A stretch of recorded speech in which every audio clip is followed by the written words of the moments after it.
ধরুন আপনার বাসায় কোনো পেট কুকুর বা বিড়াল আছে। একদিন আপনি ওই পেটটাকে দেখলেন, আপনার সামনে আসলো এবং তার কাজ করলো এবং চলে গেল। Deal! Brother, deal!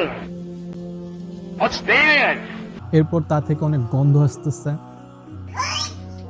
আপনি অনেক বিরক্ত। এজন্য প্রথমেই আপনি আপনার বিছানাটা গুছালেন, আপনি এর আশপাশ দিয়ে ঝাড়ু দিলেন, যেখানে ধুলাবালি আছে ওগুলো মুছলেন। আগে আপনার রুম অনেক বেশি অগোছালো ছিল, এখন এটা দেখতে আরো বেশি সুন্দর দেখাচ্ছে, কিন্তু এখনো ওই গন্ধটা আর যাচ্ছে না।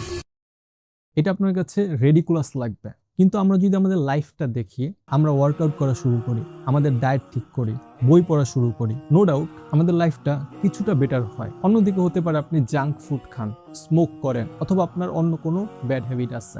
এখন আমরা যদি আমাদের ব্যাড হ্যাবিটগুলো আমাদের লাইফ থেকে এলিমিনেট না করি, তাহলে আমরা আমাদের লাইফে যতই পজিটিভ চেঞ্জ আনি, লাইফে প্রকৃত অর্থে বড় কোনো ট্রান্সফরমেশন আসবে না। এই এলিমিনেশনের ইম্পর্টেন্স আপনি লাইফের প্রত্যেকটা ক্ষেত্রেই দেখতে পারবেন।